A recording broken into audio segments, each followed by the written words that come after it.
नमस्कार दोस्तों, स्वागत है आपका जीएस तैयारी चैनल में। दोस्तों, आज के वीडियो लेक्चर में हम लोग करंट अफेयर्स 1 एंड 2 अक्टूबर की जो करंट अफेयर्स के एमसीक्यू है उनको डिस्कस करेंगे और उसके साथ साथ जो है उसका एक्सप्लेनेशन भी देखेंगे।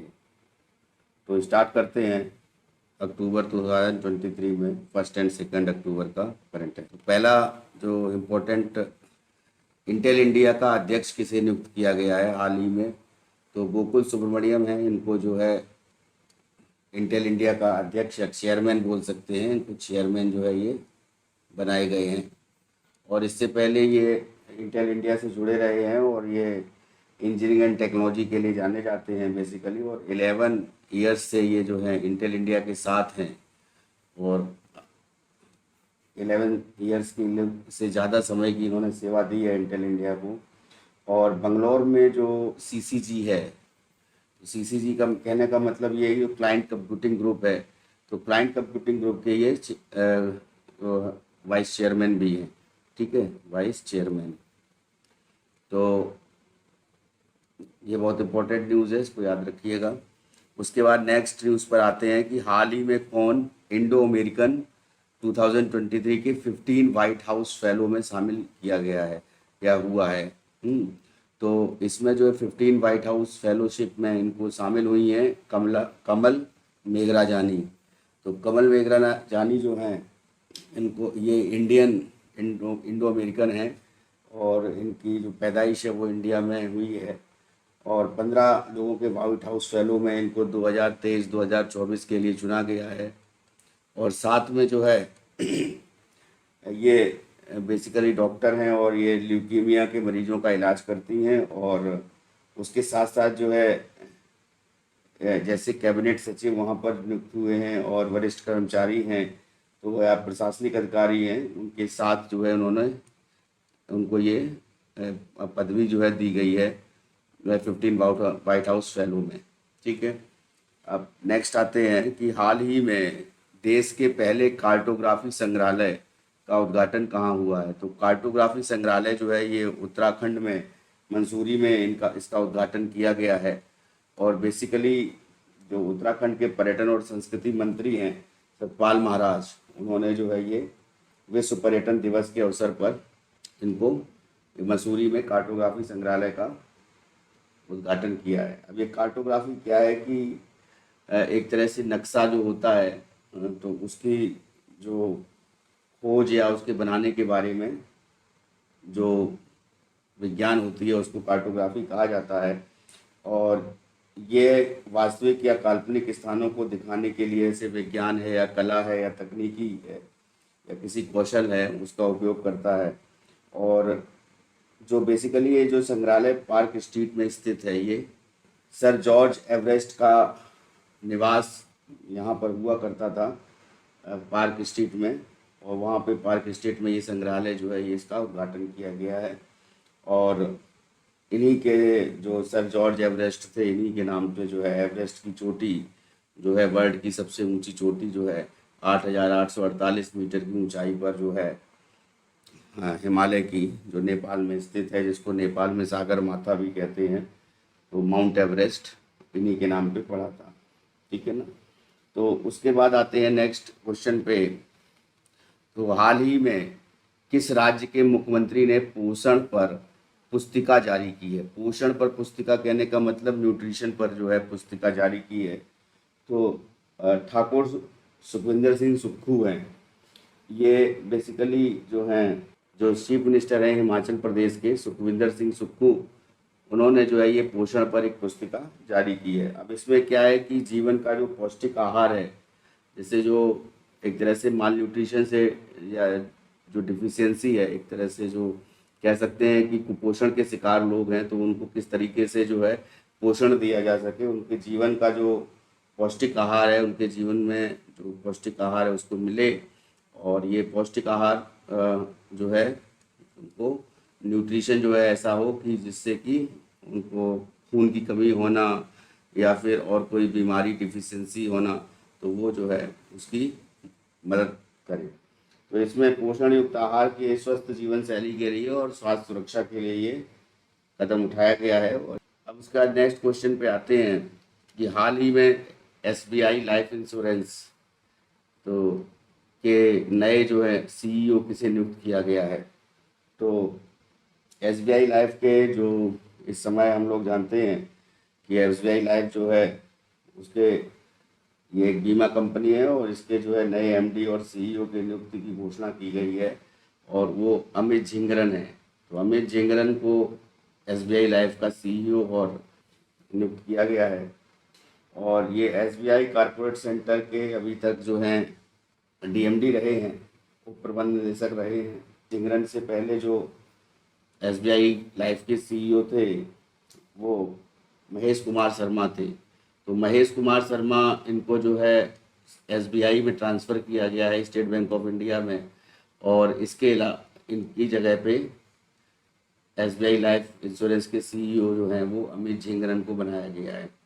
ठीक है, तो शर्मा ने जो है जो महेश कुमार शर्मा इन्होंने 30 सितंबर को जो है इनका टाइम ड्यूरेशन कंप्लीट हुआ था 30 सितंबर 2023 को और इसके बाद जो है ये अमित झिंगरन ने उनको रिप्लेस किया है और इस समय जो है नए एमडी और सीईओ जो हैं वो अमित झिंगरन बनाए गए हैं। तो नेक्स्ट पे आते हैं। उसके बाद हाल ही में किस राज्य के विधानसभा में भूमि अधिग्रहण विधेयक पारित किया गया है। हम जानते हैं कि उड़ीसा विधानसभा में अभी हाल ही में भूमि अधिग्रहण विधेयक पारित किया गया है 2023 और ये 4 विधेयक हैं बेसिकली भूमि अधिग्रहण और पुनर्वास सहित। सो टोटल 4 विधेयक हैं जिनको पारित किया गया है और जो कि मेनली जो परियोजनाएं हैं सरकार की उसको जो विकास की परियोजनाएं हैं या रणनीतिक परियोजनाएं हैं उसके लिए ये इसमें सामाजिक प्रभाव आकलन से छूट देने में जो है ये सक्षम बनाएगा और साथ में जो भूमि अधिग्रहण पुनर्वास और पुनर्स्थापन का उचित मुआवजा देने के लिए या पारदर्शिता एक तरह से कह सकते हैं कि ट्रांसपेरेंसी को इंक्रीज करने के लिए अकाउंटेबिलिटी को बढ़ाने के लिए इसको जो पहली बार जो है इसको विधानसभा में मार्च 2023 में इसको लाया गया था लेकिन उसके बाद जो है ये पास नहीं हो पाया था और अभी जाकर जो है ये उड़ीसा राज्य ने इसको पास किया है भूमि अधिग्रहण विधेयक को। ठीक है, नेक्स्ट क्वेश्चन पर आते हैं। हाल ही में किस राज्य सरकार ने पहाड़ी जिलों में अफस्पा को 6 महीने के लिए बढ़ा दिया है। अब AFSPA और AFSPA basically arm force special power act जो होता है 1958, ठीक है, तो ये 1958 में ये एक्ट बना था। तो आर्म फोर्स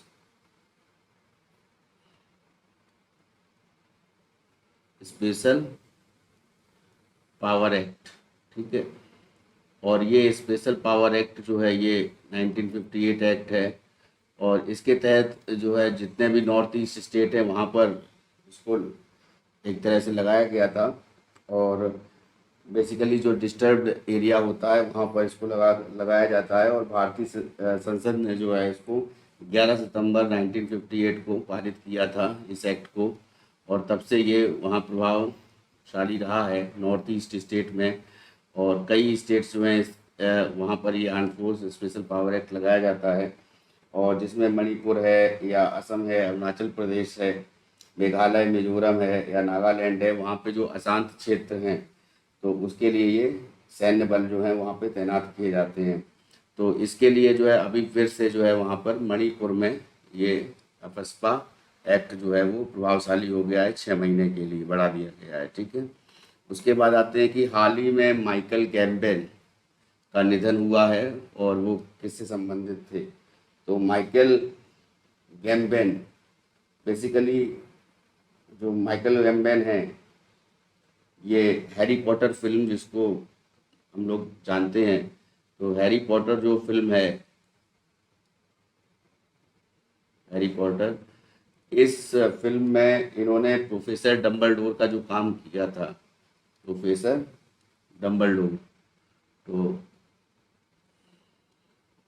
हम अच्छी तरह से वाकिफ़ हैं, हम लोगों ने ये फिल्म जो है बहुत बार देखी है तो हम लोग जानते हैं कि प्रोफेसर डम्बलडोर का इन्होंने चित्रण किया था, उसमें अपना काम किया था। इनका नाम था माइकल गैम्बेन और ये एक अभिनेता थे और इनका जो है निधन हो गया हाल ही में 82 वर्ष की आयु में।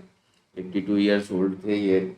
और 19 अक्टूबर 1940 को इनका जन्म हुआ था और ये आयरलैंड में जन्मे थे। अभिनय की दुनिया में इनको बहुत ही सफलता मिली और गैलेरियो के मैप भी जो चित्रण में इन्होंने काम किया था कि गैलेरियो के रूप में। और ओलिवर अवार्ड्स जो है इन्होंने जीता था सर्वश्रेष्ठ अभिनेता का। और 1987 में जो है इनको आर्थर मिलर की ए व्यू फ्रॉम द ब्रिज, एक पिक्चर थी आर्थर मिलर की ए व्यू फ्रॉम द ब्रिज। तो ए व्यू फ्रॉम द ब्रिज के लिए इनको जो है इन्होंने एडी कार्बोन का एक तरह से अभिनय किया था वहाँ पर, ठीक है, उस फिल्म में ए व्यू फ्रॉम द विलेज। ठीक है, तो बेसिकली इनको जो है प्रोफेसर डम्बलडोर के लिए इनका जो बहुत ख्याति थी, हैरी पॉटर फिल्म में प्रोफेसर डम्बलडोर के नाम से ये जाने जाते थे और ये एक माने हुए अभिनेता थे। उसके बाद जो है हम आते हैं कि विश्व रेबीज दिवस। अब ये वर्ल्ड रेबीज डे किस दिन मनाया जाता है? तो 28 सितंबर को हम लोग जानते हैं कि रेबीज दिवस मनाया जाता है। और 28 सितंबर के दिन ये क्या हुआ कि फ्रेंच केमिस्ट थे और माइक्रोबायोलॉजिस्ट थे Lewis pasture.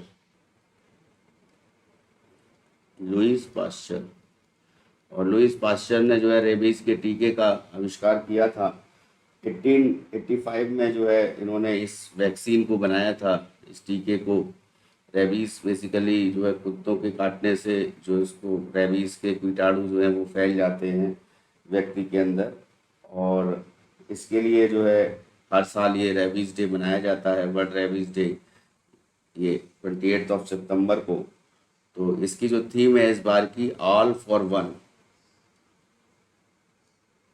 And one health for all, one health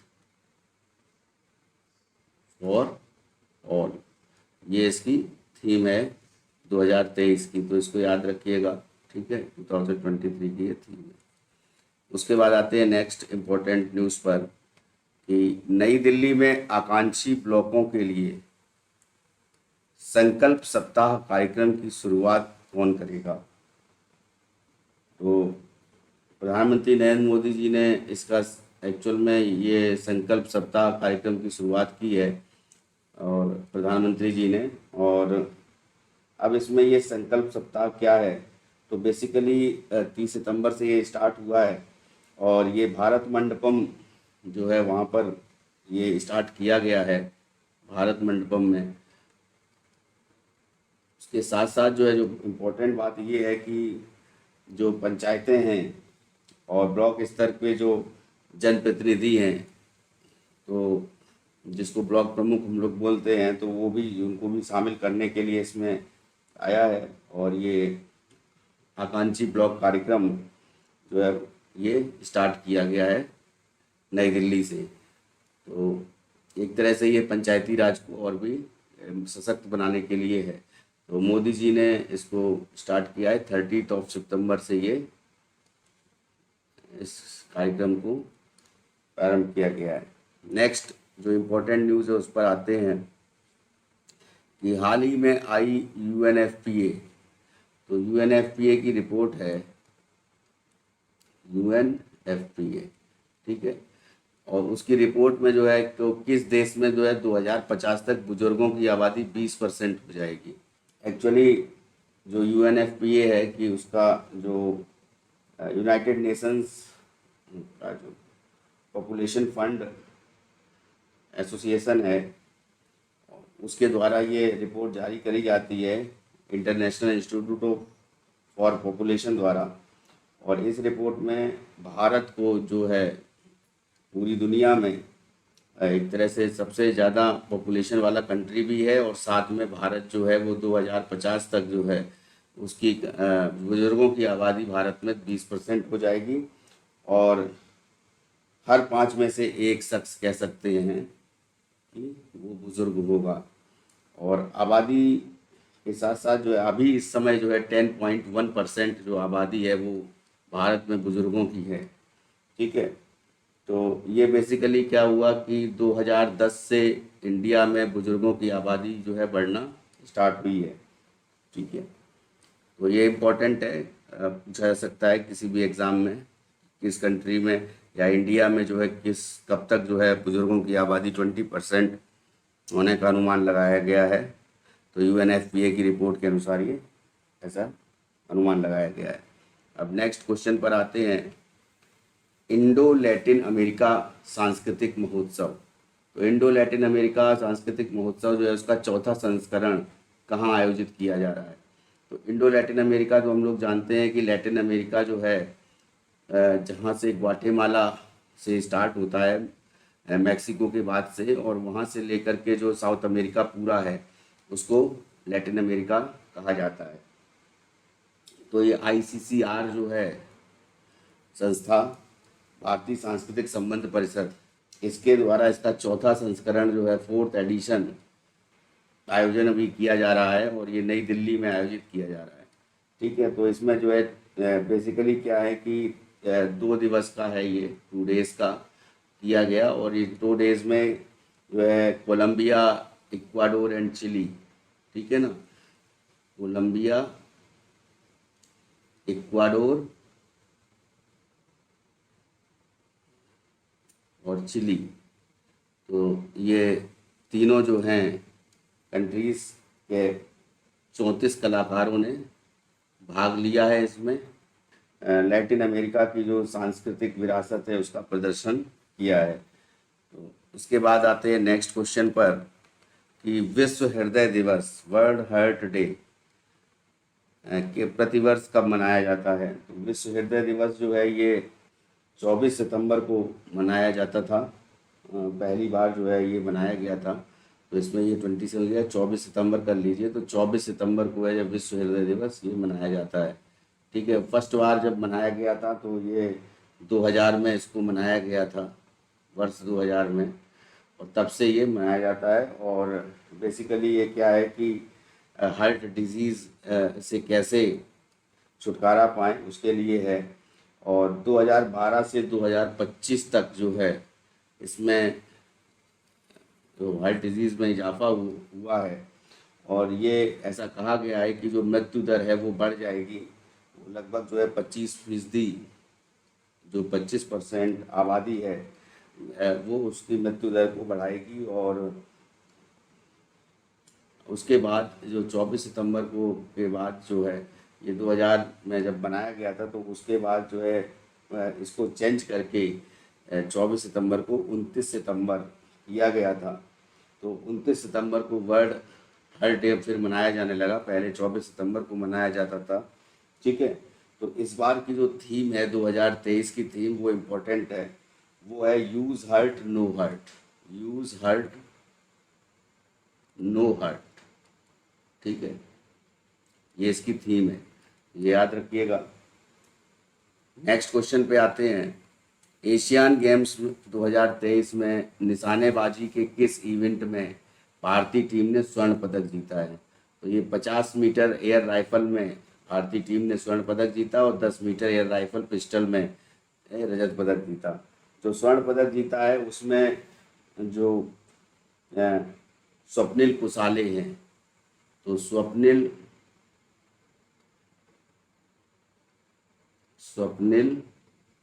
कुसाले, और उसके बाद में दूसरे हैं ऐश्वरी तोमर, ईश्वरी तोमर। ठीक है, उसके बाद जो हैं जो तीसरे हैं अखिल शिवराण, अखिल शिवराण। इन तीनों लोगों ने मिल करके जो पुरुष टीम है उसमें 50 मीटर राइफल में 3P पॉइंट इवेंट में गोल्ड मेडल जो है जीता है। 10 मीटर एयर पिस्टल में मैंने बताया कि सिल्वर मेडल जीता है। तो एशियन गेम्स में 2023 में भारत ने अब तक जो है 7 गोल्ड मेडल जीत लिए हैं, टोटल 7 जो है गोल्ड मेडल अभी तक भारत ने जीते हैं। ठीक है। और इस टोटल जो प्रतियोगिता है उसमें भारत जो है वो 4th पोजीशन पे अभी तक कायम है। ठीक है। उसके बाद आते हैं नेक्स्ट क्वेश्चन पर। एशियाई खेलों में महिला एकल टेबल टेनिस प्रतियोगिता के क्वार्टर फाइनल में पहुंचने वाली पहली भारतीय महिला कौन बनी है? तो एशियाई जो गेम्स चल रहे हैं, एशियन गेम्स, उसमें महिला एकल में टेबल टेनिस प्रतियोगिता में क्वार्टर फाइनल में पहुंचने वाली जो महिला हैं, तो जैसे ये अब चाइना में ये आयोजित हो रहे हैं और चाइना में ये 19th एशियन गेम्स जो हैं ये आयोजित किए जा रहे हैं और 2023, और इसमें जो है इंडिया की तो मनिका बत्रा जो है, इन्होंने थाईलैंड की खिलाड़ी थी, उनको जो है हराया है और उसमें जो है क्वार्टर फाइनल में पहुंची हैं ये। और अब इन्होंने जो है सेमीफाइनल में भी लगभग अपनी जगह बना ली है। और ये चीन की जो वांग यीडी हैं, वांग यीडी, इनके खिलाफ में ये खेलेंगी टेबल टेनिस में। और फिर देखते हैं कि इनका प्रदर्शन जो है और कितना बेहतरीन रहता है। मनिका बत्रा जो इंडिया की इंडिविजुअल महिला खिलाड़ी हैं, जिन्होंने एशियन खेलों में क्वार्टर फाइनल में पहुंचने वाली पहली महिला बनी है। उसके बाद नेक्स्ट क्वेश्चन पर आते हैं। भारतीय रिजर्व बैंक ने इंटरनेशनल फाइनेंस कॉरपोरेशन को किस बैंक में हिस्सेदारी हासिल करने की मंजूरी दी है? तो इंटरनेशनल जो फाइनेंसिंग कॉरपोरेशन है, तो वो फेडरल बैंक में 9.7% की हिस्सेदारी जो है देने की घोषणा की है। फेडरल बैंक एक प्राइवेट बैंक है और फेडरल बैंक जो है इसमें ये इस साल के शुरुआत में केरल में जो है ये वर्ल्ड बैंक ग्रुप के सदस्य में ये शामिल हुई है 9.7%। तो इसका शेयर जो है इस समय 959 करोड़ जो है, इसका शेयर जो है 9.7% ये इंटरनेशनल फाइनेंस कॉरपोरेशन को दिया जा रहा है और उसके लिए आरबीआई ने मंजूरी दे दी है। ठीक है। नेक्स्ट क्वेश्चन पर आते हैं। हाल ही में निम्नलिखित में से किसने संघ लोक सेवा आयोग यूपीएससी का जो सदस्य हैं, तो उसके रूप में पद और गोपनीयता की शपथ ली है? तो यूपीएससी के, जैसा कि हम लोग जानते हैं कि इस समय जो चेयरमैन है यूपीएससी के डॉक्टर मनोज सोनी हैं। ठीक है। मनोज सोनी भी हाल ही में नियुक्त हुए हैं और उसके बाद में एक सदस्य के रूप में डॉक्टर दिनेश दास को जो है सदस्य बनाया गया है। डॉक्टर दिनेश दास को, दिनेश दास। और ये बेसिकली क्या है कि डॉक्टर दिनेश दास जो हैं तो गुजरात के लॉ यूनिवर्सिटी में इन्होंने कानून और सतत विकास में पीएचडी की है, सस्टेनेबल डेवलपमेंट में। और वहाँ पर जो है गुजरात में कृषि विश्वविद्यालय है नवसारी में, इन्होंने वानिकी और पारिस्थितिकी में एमएससी भी की। 2016 से ये जनवरी 2022 तक जो गुजरात पब्लिक सर्विस कमीशन है वहाँ पर अध्यक्ष रहे हैं। उसके बाद जो है ये अखिल भारतीय लोक सेवा आयोग जो है वहाँ पर ये स्थायी समिति जो एक बनी थी 2022 में, उसके भी मेंबर रहे।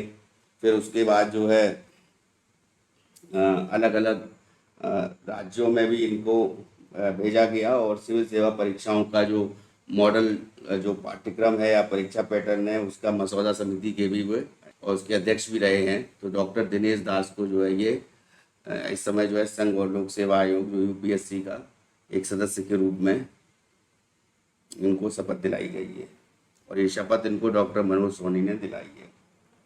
नेक्स्ट क्वेश्चन पर आते हैं। हाल ही में प्रेस ट्रस्ट ऑफ इंडिया के निदेशक मंडल का अध्यक्ष किसे बनाया गया है?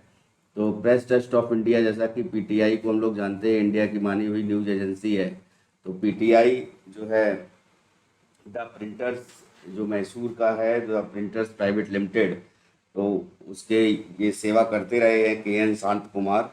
तो के.एन. शांता कुमार जो हैं ये इनको पीटीआई का चेयरमैन बनाया गया है और उसके साथ साथ जो है वाइस चेयरमैन वो हिंदुस्तान टाइम्स के जो प्रवीण सोमेश्वर हैं, इसको याद रखिएगा, प्रवीण सोमेश्वर, इनको जो है उपाध्यक्ष बनाया गया है। प्रवीण सोमेश्वर ये हिंदुस्तान टाइम्स से रिलेट हैं, और दक्कन हेराल्ड से के एन शांता कुमार का रिलेशन रहा है, और उसके बाद जो है ये पीटीआई के चेयरमैन को बनाया गया है। और उसके साथ साथ जो है इससे पहले जो है ये 2 कार्यकाल तक के लिए ये अध्यक्ष रहेंगे, चेयरमैन रहेंगे। और इससे पहले ये दक्कन हेराल्ड में थे, और दक्कन हेराल्ड से पहले ये इन्होंने जो है सर्विसेज दी थी the printers Mysore private limited को, जो कंपनी है उसमें रहे थे ये। प्रेस ट्रस्ट ऑफ इंडिया का निदेशक मंडल में भी ये रहे थे, और उसके बाद अब इनको जो है ये अध्यक्ष बनाया गया है पीटीआई का, के एन शांता कुमार को। और प्रवीण सोमेश्वर जो हिंदुस्तान टाइम्स के जिन्होंने अपना सेवाएं दी हैं, उनको उपाध्यक्ष बनाया गया है, या कह सकते हैं कि वाइस चेयरमैन बनाया गया है। नेक्स्ट क्वेश्चन पर आते हैं। हाल ही में कुंभकोणम में स्थित शास्त्रा डीम्ड विश्वविद्यालय द्वारा 2023 शास्त्रा रामानुज पुरस्कार जो है वो किसे सम्मानित किया गया है? बहुत इंपॉर्टेंट क्वेश्चन है ये। तो ये जो है रुइक्सिंग यांग झांग, इनको ये पुरस्कार मिला है। और ये रुइक्सिंग यांग झांग जो है ये सहायक प्रोफेसर हैं, असिस्टेंट प्रोफेसर हैं कैलिफोर्निया यूनिवर्सिटी में, और रुइक्सिंग यांग झांग। और इन्होंने ये बर्कले में जो कैलिफोर्निया यूनिवर्सिटी है वहाँ पर ये मैथ पढ़ाते हैं, मैथमेटिक्स के असिस्टेंट प्रोफेसर हैं। और इनको जो है ये 2023 का शास्त्रा रामानुजम अवार्ड जो है इसमें मिला है। और कुंभकोणम में, और जो कुंभकोणम है वो एक्चुअली रामानुजम जो हुए हैं उनका जो निवास स्थान, जो गृहनगर जो है वो कुंभकोणम है। गृहनगर कहने का मतलब है जहाँ पे उन्होंने उनकी पैदाइश हुई है। और 20 दिसंबर से 22 दिसंबर के दौरान कुंभकोणम में शास्त्रा विश्वविद्यालय में ये संख्या सिद्धांत को लेकर के ये अंतर्राष्ट्रीय सम्मेलन होगा 20 से 22 दिसंबर में 2023 में। उसमें ये वहाँ पर इनको जो है एक तरह से ये पुरस्कार से सम्मानित किया जाएगा। और ये $10,000 ये अमाउंट है इस पुरस्कार का, वो इनको दिया जाएगा। तो ये 32 साल के हैं इसमें रुइक्सिंग यांग झांग, और जिन्हों को ये अवार्ड दिया जाएगा। और एक्चुअली 32 साल क्या है कि 32 साल जो है उनकी जीवनी रही है रामानुजम की, तो उसी को लेकर के जो 22 ईयर्स आयु सीमा रखी गई है। तो इसीलिए जो है इनको जो है 32 ईयर्स की सीमा रखी है, तो 32 ईयर्स के रुइक्सिंग यांग झांग भी हैं, तो उनको ये पुरस्कार दिया जाएगा। तो इस प्रकार से आज की करंट अफेयर्स जो हमने 1 अक्टूबर और 2 अक्टूबर की जो करंट अफेयर्स थी, और जो पुरानी भी कुछ करंट अफेयर्स थी, उनको कंप्लीट किया है इम्पोर्टेंट क्वेश्चंस के माध्यम से। और ये एमसीक्यू जारी रहेगा, और एमसीक्यू के माध्यम से ही अब जो है करंट अफेयर्स आपको बताई जाएगी। और जीएस तैयारी प्लेटफॉर्म जो है इस पर आप जो है यहाँ पर टेलीग्राम चैनल भी ज्वाइन कर सकते हैं। टेलीग्राम चैनल ज्वाइन करने पे आपको वहाँ से भी जो है करंट अफेयर्स मिल जाएगी।